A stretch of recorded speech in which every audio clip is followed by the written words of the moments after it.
تو اللہ تعالیٰ نے اس چیز کو نظام اخوت کا یعنی جو ایک ٹائٹل تھا اللہ تعالیٰ نے اس کے ان کو منع فرما دیا۔ اس سے آگے اللہ تعالیٰ نے ازواج مطہرات کا مقام و مرتبہ سمجھایا ہے۔ اللہ اکبر، وہ مائیں جن کو لوگ گالیاں دیتے ہیں، کوئی کہنا ساڑی ماں ہی نہیں، اللہ قرآن میں کہہ رہے ہیں النبی اولیٰ بالمؤمنین من انفسہم وازواجہ امہاتہم، نبی جو ان کو اپنی جانوں سے زیادہ حق رکھنے والا ہے نبی ان پر، اور ان کی جو بیویاں نبی کی وہ ان کی مائیں ہیں، یہ اللہ تعالیٰ نے واضح کیا۔ اور اس میں ایک آیت اللہ نے یہ بھی بیان فرما دی، وہ جو معروف ہے آپ پڑھ لیں گے، فرمایا کہ ما کان محمد ابا احد من رجالکم ولکن رسول اللہ وخاتم النبیین وکان اللہ بکل شیء علیما، محمد تمہارے مردوں میں سے کسی کا باپ نہیں ہے لیکن وہ اللہ کا رسول ہے اور تمام نبیوں پر یعنی خاتم النبیین بن کر آنے والا ہے، اللہ ہر چیز کو خوب جاننے والا ہے۔ یہ اللہ تعالیٰ نے یہ باتیں عقیدہ ختم نبوت پر، اللہ کے نبی صلی اللہ علیہ وسلم کے لڑکوں کے باپ نہیں ہیں اس پر، اور اپنی اللہ تعالیٰ نے پہچان پر کہ اللہ کیا علم رکھتا ہے، کیا جانتا ہے، اللہ نے اس پر یہ بات کر دی ہے۔ ایک صحابی تھے صوبان، وہ کہتے ہیں نبی صلی اللہ علیہ وسلم لا تقوم الساعة حتى تلحق قبائل من امتی بالمشرکین، قیامت اس وقت تک نہیں آئے گی حتیٰ کہ میری امت کے کچھ قبائل مشرکین سے جا ملیں گے، وحتى يعبد الاوثان وانه سيكون في امتی 30 كذابون، فرمایا کہ اس وقت تک بھی قیامت نہیں آئے گی کہ میری امت میں 30 جھوٹے پیدا ہوں جو نبوت کا دعویٰ کریں۔ پتہ نہیں کتنے اب تک آ چکے ہیں، بہرحال یہ آتے رہیں گے۔ ہمارا تو ایمان ہے لا نبی یا بعدی، سر تو گردن تو کٹ سکتی ہے، کسی اور کو نبی ہم نہیں مان سکتے۔ تو یہ جو عیسیٰ علیہ السلام پر بھی کہتے ہیں نا کہ ان کا نزول ہوگا تو وہ آئیں گے، لیکن اللہ نے سورۃ بقرہ میں آپ نے پڑھا ہے 3 سپارے میں اللہ تعالیٰ نے وہاں واضح کر دیا تھا وَإِذَا أَخَذَ اللَّهُ مِيثَاقَ النَّبِيِّينَ لَمَا آتَيْتُكُم مِّن كِتَابٍ وَحِكْمَةٍ، اللہ نے وعدہ لیا تھا سارے نبیوں سے کہ میرا نبی محمد آ جائے صلی اللہ علیہ وسلم، تم نے اپنی کتابیں بند کر دینی، اپنی شریعت بند کر دینی۔ عیسیٰ علیہ السلام بھی آئیں گے، میرے نبی کے امتی بن کر آئیں گے۔ تو اس سے آگے اللہ نے ازواج مطہرات کو نصیحت فرمائی تھی، فرمایا کہ اگر تم دنیا کی کوئی زندگی اور اس کی کوئی زینت چاہتے ہو، ارادہ رکھتے ہو تو تمہیں مل جائے گی آسان طریقے سے، اچھے طریقے سے تمہیں نبی رخصت کر دے گا، لیکن اگر تم رسول اور اس کے آخری گھر کا یعنی قیامت کا اس زندگی کا جو آخری گھرانہ جہاں جانا ہے ہم نے، آخری گھر آرام گاہ، اگر اس کا ارادہ تمہارے ذہنوں میں ہے نا تو بے شک اللہ تمہاری نیکیوں کو بڑھا کر دینے والا ہے، یعنی اللہ نے تمہارے لیے بڑا اجر تیار کر رکھا ہے، اللہ یہاں پر یہ سمجھا رہے ہیں۔ تو ساتھ ایک چیز یہ بھی سمجھے، اے نبی کی بیوی تم میں سے جو کھلی بے حیائی لائے گی نا اس کے لیے عذاب اللہ دگنا کر دے گا، یعنی نبی کا گھر ہے جہاں قرآن اترتا ہے وہ بھی ایسی غلطی کر سکتی ہیں تو ڈبل عذاب ہوگا۔ اس لیے کہتے ہیں کہ جاننے والا اور نہ جاننے والا، جس کو علم ہو جائے ہر چیز کا یہ برائی ہے وہ کرتا ہے، اسے ڈبل سزا ہے۔ تو بہر اللہ تعالیٰ نے یہ ساری باتیں کی ہیں، اس میں نبیوں کی بیویوں کو یہ بھی فرمایا کہ اپنے گھروں میں ٹکی رہو، جاہلیت والی زینت نہیں دکھانی جس طرح جاہلیت والی عورتیں دکھاتی ہیں، اور فرمایا کہ اللہ تعالیٰ تو یہ چاہتا ہے تم سے گندگی کو دور کر دے۔ یہ 33 نمبر آیت تک آپ پڑھ سکتے ہیں۔ اس سے آگے اللہ تعالیٰ نے نبی اسلام کے گھروں میں جانے کے آداب سکھائے ہیں، یعنی نبی کے گھر میں جانا کیسے ہے، کہ نبی کے گھر میں نہیں ہر گھر میں ہی ایسے اللہ نے قانون بنا دیا ہے، یعنی بغیر اجازت کے داخل نہیں ہونا، اور کبھی بھی ان کی طرف اس طرح آوازیں دینا یا جس طرح نبی کے ساتھ ہم عام چیزوں میں کرتے ہیں، گھروں میں آج کل ہوتا ہے بہن بھائیوں کے گھر بغیر اجازت کے چلے جاتے ہیں، حالانکہ اجازت اسلام نے نہیں دی۔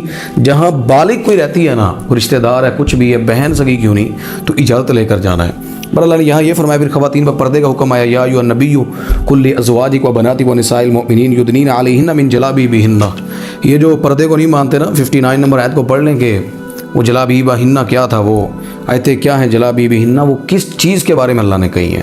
تو بہرحال یہ پردے کے بارے میں حکم اترا، اللہ تعالیٰ کے نبی صلی اللہ علیہ وسلم کی بیویوں نے پھر پردہ کیا، بیٹیوں نے کیا، اور دنیا نے ان کے ساتھ پردہ کر کے دکھایا۔ پھر فرمایا کہ ان اللہ وملائکتہ یصلون علی النبی یا ایھا الذین آمنوا صلوا علیہ وسلموا تسلیما، یہ 56 نمبر آیت ہے، درود پاک کی فضیلت پر ہے۔ درود کی فضیلت جو ہے نا یہ وہی سمجھ سکتا ہے جو نبی کو اپنا پیغمبر راہبر مانتا ہے، مگر نہ جو مانگے کسی سے، بنائے کسی کو اپنا لیڈر رہنما، کسی کو سمجھے، پھر ان کی زبانوں پر درود جاری نہیں رہتا، پھر وہ صرف ہیلے بہانے بناتے ہیں۔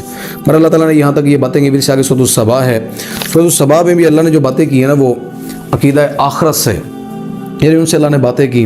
یہ صبا یمن کی ایک قوم تھی نا اس وجہ سے، کیونکہ وہ اللہ کے خلاف تھے اور اللہ کی نشانیاں چیزیں بڑی استعمال کرتے تھے، باغات تھے، کھانے پینے کی ٹیکنالوجی، زمینی زرعی ہر چیز تھی ان کے پاس۔ اور یہ مکہ دور میں مشرکین جو تھے وہ الزام لگاتے تھے نبی صلی اللہ علیہ وسلم پر، جادوگر ہے، کتاب بنا لیتا ہے، ایسے ہے ویسے ہے۔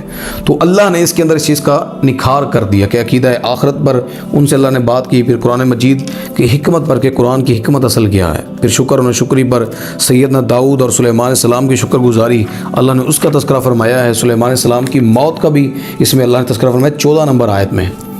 لوگ کہتے ہیں نبیوں کو غیب کا علم ہوتا ہے اور جنوں کو بھی غیب کا علم ہوتا ہے، خبریں دیتے ہیں نا، آج کل ہاتھ دکھاتے ہیں میرے گھر کی پکیا سی فلاں کیا ہے، یہ محض صرف اللہ کے پاس علم ہے۔ سلیمان علیہ السلام لکڑی پکڑ کر اس چھڑی پر کھڑے تھے جب موت آئی ہے، وہ تو نیچے سے اس کو جو سیوی ہوتی ہے جس کو ہم کہتے ہیں، تو وہ اس نے کھانا شروع کیا تو لکڑی کا نیچے والا حصہ پنجابی جانے پور گیا۔ جب وہ سارا اس طرح بالکل لکڑی جو ہے نا ختم ہوتی گئی نا نیچے سے، تو سلیمان علیہ السلام کا وزن برداشت نہیں کیا، وہ نیچے گر گئے۔ تب جا کر جنات سامنے جو کام کر رہے تھے بیت المقدس کا، ان کو پتہ لگا کہ سلیمان علیہ السلام فوت ہو چکے ہیں، لیکن وہ بدستور کام کرتے رہے۔ تو یہاں اللہ تعالیٰ نے ان کی موت کا بھی تذکرہ فرمایا کس طرح ہوئی اور کیا معاملات۔ پھر مشرکین مکہ کے جھوٹے معبود کا تذکرہ اللہ نے 22 نمبر آیت میں کیا کہ یہ کچھ نہیں بنا سکتے، ذرہ برابر کے بھی مالک نہیں ہیں۔ اس سے آگے 33 نمبر آیت تک اللہ نے قرآن کے انکار کرنے والوں کو قیامت کے دن ان کی حالتیں کیا ہوں گی، اللہ نے اس کا تذکرہ فرمایا کہ یہ ظالم رب کے پاس کھڑے کیے ہوں گے اور ایک دوسرے کی بات کا رد کر رہے ہوں گے، اور یہ کمزور سمجھے گئے تھے، یعنی یہ سمجھتے تھے ہم بڑے طاقتور ہیں، لیکن اس دن قیامت کے لیے کمزور ہوں گے اللہ کے سامنے۔ پھر اللہ نے ساتھ ہی فرمایا کہ ہمیشہ مالدار جو لوگ ہوتے ہیں نا، وہ انبیاء کی مخالفت کرتے ہیں، پیسے والے چودھری جڑے ہوتے ہیں نا، وہ انبیاء کی مخالفت کرتے ہیں۔ تو اللہ تعالیٰ نے اس کا تذکرہ فرمایا۔ دیکھیں پیسہ جب آتا ہے نا، اللہ اکبر، گھمنڈ آ جاتا ہے، مزاجن لوگ عیاش پرست ہو جاتے ہیں۔ صحابہ نا غریب تھے تب بھی وہ نبی کے تھے، امیر تھے تب بھی نبی کے تھے۔ وہ نماز میں بھی غریب بھی کھڑا ہے، امیر بھی کھڑا ہے۔ ہمارا فرق یہ ہے درمیانے بندے نماز کی طرف زیادہ توجہ کر لیتے ہیں، بالکل غریب کے اندر نہ دنیا لبی نہ آخرت لبنی ہے۔ امیر بندے وہ بھی پڑھتے ہیں، میں سب کو نہیں کہہ رہا، لیکن دولت کا جو نشہ مل جانا جس کو لگ جائے پھر اسے ایمان بھی چلا جاتا ہے آہستہ آہستہ، کیونکہ دولت کا فتنہ، مال کا فتنہ بہت بڑا فتنہ ہے۔ پھر اس سے آگے اللہ تعالیٰ نے فرمایا کہ کل جاء الحق وما یبدئ الباطل وما یعید، کہہ دیں حق آ گیا، باطل نہ پہلی دفعہ کچھ کر سکا تھا نہ اب کچھ کر سکے گا۔ یہ اللہ تعالیٰ نے یہاں پر اس چیز کو واضح کر دیا۔ سورۃ الفاطر ہے، سورۃ الفاطر جو اس سپارے کی آخری صورت ہے، یہ مکہ کے قیام کے تیسرے یعنی دور میں نازل ہوئی، جب مخالفت سازشیں عروج پر ہو رہی تھیں۔ تو ان کو جو متکبرانہ قیادت اور ان کی وہ سزا جزا جو انہوں نے بنا رکھی تھی اپنے ذہنوں میں مارنے پکڑنے کا، اللہ نے ان کا تذکرہ فرمایا ہے۔ اللہ کی نعمتوں کا تقاضا بھی اللہ نے بیان کیا شروع میں، آپ پڑھیں گے 5 نمبر آیت تک، کہ اللہ کہتے ہیں یا ایھا الناس اذکروا نعمت اللہ علیکم، اللہ کی نعمتوں کا انسانوں تم یاد کرو۔ آپ ایک نہیں شمار کر سکتے۔ اللہ نے زمین و آسمان کا تذکرہ کیا، رزق کا کیا، پھر اللہ کہتے ہیں کہ تمہیں ہو کیا گیا ہے، فَأَنَّا تُؤْفَكُونَ، اللہ کہتے ہیں تم کہاں بہکائے جا رہے ہو؟ اگر تمہیں اللہ کی اتنی تعارف اور پہچان میں کروا رہا ہوں، پھر تم اللہ کو چھوڑ کر کہاں جا رہے ہو، کیا کر رہے ہو؟ پھر اس میں اللہ تعالیٰ نے آگے مشرکین کے معبودوں کی بے بسی کو اللہ نے بیان فرمایا۔ یہ آپ پڑھیں گے تو اس صورت کی 12-13 نمبر آیت تک اللہ تعالیٰ نے ان کی محتاجی کو بیان فرمایا۔